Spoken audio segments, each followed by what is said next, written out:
Research-based teaching. Research and teaching in higher education are two principal activities but are often seen as separate and in competition or sometimes even in conflict. The notion of teaching only universities is quite a contradiction in its terms.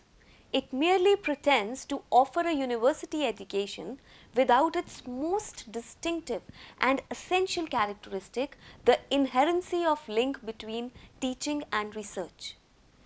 There is a serious need for restructuring the pedagogical approach to teaching and learning in modern universities. Research and teaching are in fact inextricably linked and they cannot be separated at any cost. Research-based education model is an ideal which originates from German university and traces its roots to early 19th century. Ideal has been led by the philosopher Humboldt, who believed the pursuit of new knowledge should be conducted by both academicians and students who should work side by side as co-researchers.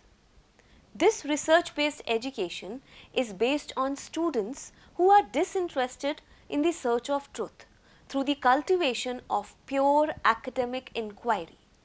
By engaging in the process of pure inquiry, individuals were educated to construct knowledge that will sustain the transformation of societies from below and from within, the idea of inclusive growth.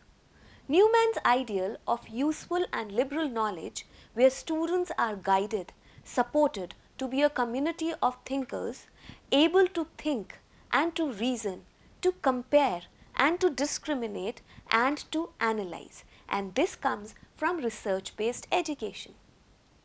In European studies, postmodern universities, research and inquiry are not necessarily the same.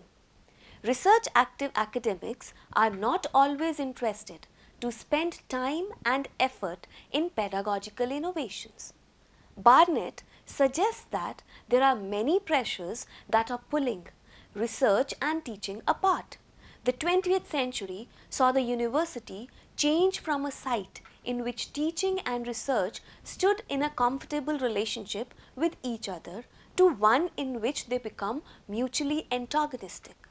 It is very important that research and education should go hand in hand, and as suggested that research and teaching are not contradictory roles and should not be seen as such in more teaching or research oriented universities. However, there are tensions that need to be overcome by institutions in order to foster links and not creating a false marriage between research and teaching. We cannot go with both of them having a live-in relationship. They have to be comfortably and very warmly married so that both of them lead to a fruitful result for all. Following the theoretical concept, research-based education creates an environment that facilitates a culture where students learn by inquiring and searching for answers and solutions for problems in collaboration with others. The idea is of community building, collaboration raising. Understanding the relevance of such an environment can be underlined by the thinking of Ciccato, the Italian pioneer of conceptual analysis, when he wrote that, and I quote, "The important thing is to show the child, the student, the direction in which to go, to teach him to find his own path, to retrace it and to continue it." It's like a continuous journey. Only in this way will he be able to assume a scientific attitude with which he can approach also the things of the mind. The idea is generating, nurturing scientific minds who can traverse the road to scientific inquiry, analysis and collaboration with a thinker who can be critical as well as analytical to lead to results. We are going to nurture students who are lifelong learners, and as they say, learning never ends, to acquire and reproduce knowledge that is new to themselves and to progressively contribute to the creation of knowledge that may lead to enriching the knowledge of a discipline and multiple disciplines. So, the primary purpose of research-based education is therefore important for the achievement of these goals. In this approach to education, academics can adapt different teaching approaches which can broadly be divided into research-led teaching and research-based teaching.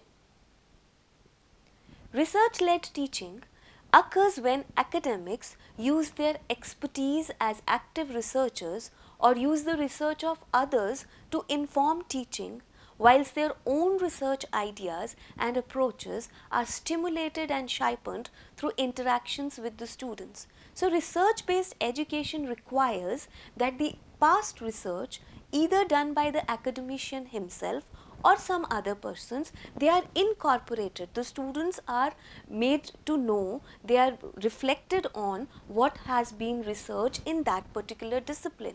And when they go through research and its output, they are cultivating in them an inquiry, they are cultivating an analysis aptitude. The curriculum in such approach is structured around subject content and is based on the academic research interests.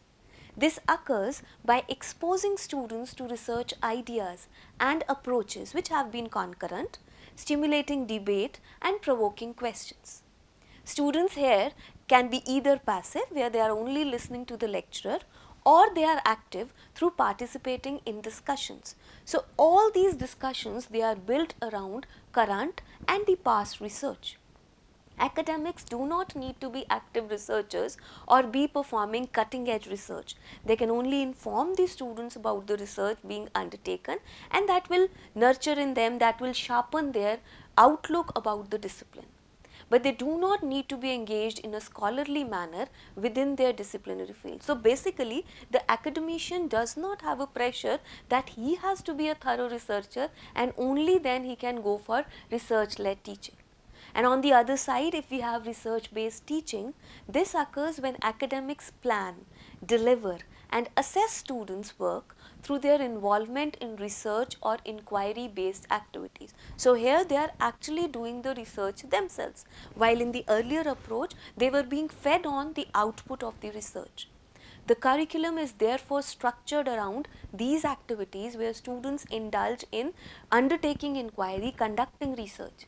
The students here learn about research processes or learn through project oriented problems by developing research skills, such as the ability to critically analyze, reflect, organize, plan and to gather and analyze the data to make out meaningful conclusions. Consequently, academics act as supervisors, research tutors, mentors, facilitators who are only enabling the students to be active researcher, and this is embedded in the teaching approach. Academics can bring the basic principles of research, pure or applied, for example, the process of discovery, the questioning of existing knowledge and the formulation of hypotheses into their teaching by developing strong pedagogical strategies that are specifically designed to guide students to questioning their own knowledge and allow them to move into more complex stages of learning development. This is basically where we are guiding them to a new research path, and in a way we are helping them educate, we are helping them touch the newer horizons of education and learning. By learning through inquiry and research, the students move from a stage of absolute knowing where they memorize and repeat the rote knowledge to a contextual knowing. So, now you can understand a problem in the context. You do not have to just read what is mentioned in the books and it is like not a rote memory which is being checked, but here they are conducting inquiry, they are critically analyzing the situation, and moreover they can link the output to other disciplines also. So, a cross discipline approach is promoted through.